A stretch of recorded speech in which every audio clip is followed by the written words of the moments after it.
Hello everyone, and welcome back to some Elden Ring invasions.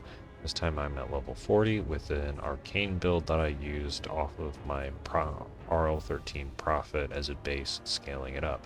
Now, I wish I could say I was throwing for content here, but I absolutely just missed the pot and walk off this ledge, and now I'm at a disadvantageous position here in Ruinstern Precipice, where high ground and gravity are your great allies.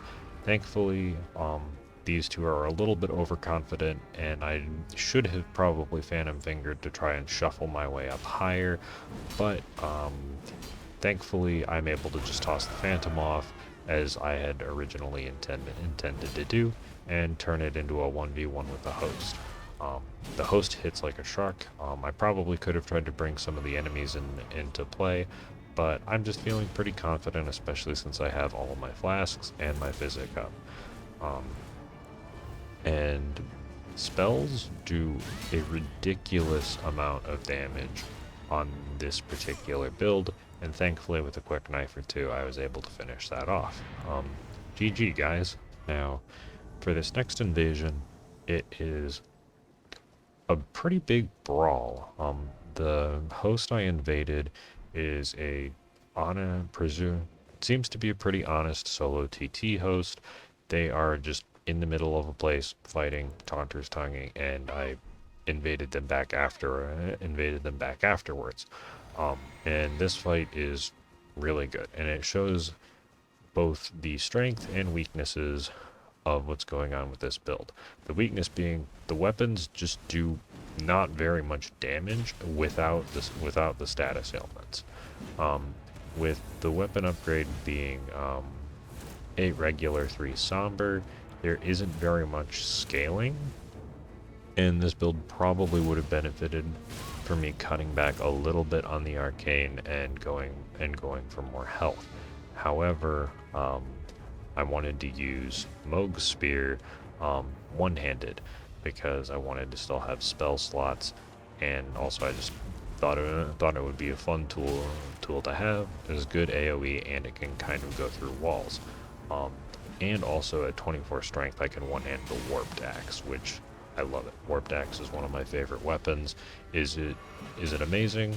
Probably not, but it hits hard, deals good damage, and has pretty decent status build-up on it. However, here I know that I'm getting some phantom hits, and I want a little bit more of a ranged option, so I'm going to opt for the Stormblade Poison Flamberge, because again, with this low of weapon upgrade level, there isn't really a ton of a good scaling on the occult infusion, which if you were playing closer to meta, you would absolutely go occult flamberge for the damage, increased bleed buildup, and if you wanted to poison people, you could do poison mist and have as good, if not better, poison buildup than the poison sword itself. Um, so here I'm going um, with opting for just the raw poison, just to be able to deal more consistent damage over time and still have some bleed build up in reserve.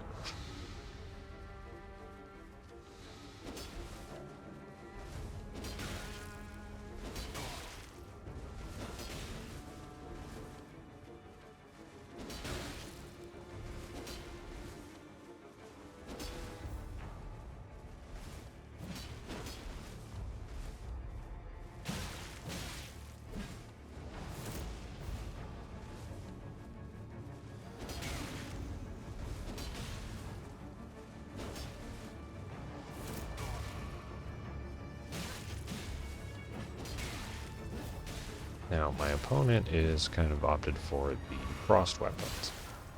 There I just chugged, so that way even though if I took the frost, I would make sure that I lived because the bolus would be a little bit slow. However, so despite the weapon scalings of arcane not necessarily being great because they're kind of 3-stat weapons, one thing that does somehow still scale really well is the Dragon Communion Seal. And this thing is absolutely ridiculous. I don't know why it does this much damage with spellcasting at this level, but I guess it's the combination of the arcane and the and also just the communion seal boost, because this guy, like, he's currently at about half health, and he has a lot of vigor. Um, Now I come in for Dragon Claw, which has a ridiculous amount of hyper armor, and there goes 500 health, and there's almost another like 4 or 500, and completely eliminating his health bar. GG host, good luck on your journey, and I'm glad I was able to stop by, lose, and give you some boluses. So, with all of that into considering, um, this is still a really fun build for me to use, but I can't solidly recommend it because it is very glass cannon-y. But thankfully, because of the DLC, the +5 arcane talisman can be used instead of either the silver tier mask or the Marika's Source Seal for the arcane boost in order to hit the 27 arcane for Moog Spear, which is an absolutely ridiculous requirement. And here I'm also using the Mask of Confidence, which boosts arcane by 3 and also just goes really well with this armor set.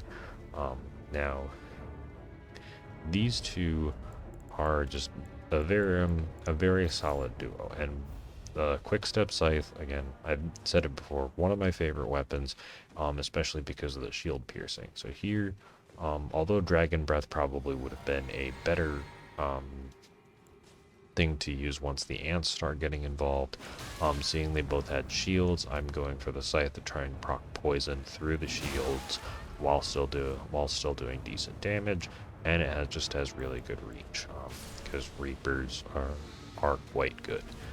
Um, and the status resistance tier in the physic is also just incredibly helpful to have. And as you can see, Moog Spear still incredibly strong, does a lot of damage.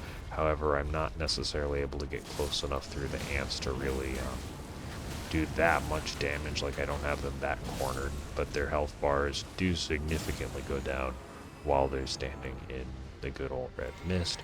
And here mostly I just throw the volcano pot just to kind of just cause them to back off a little bit and give me a little bit more space as I run over to the next area, which is again another gravity based area, and what happens is, as you can see, I have Dragon Claw queued up, because I know that they may not get close enough to the ledge, but I have enough hyper armor to just encompass the entire hallway.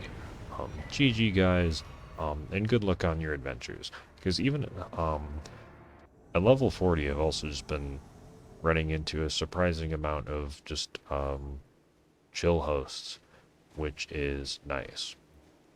And here is going to be another duel, but as you can see, the red flags in my brain are going off as I walk into this one, because another bloody finger just died, and that's a 48 intelligence spell aimed right at me. However, from waving, I somehow get, and not immediately trying to shoot a ballista at them, I get a very nice sign of good faith.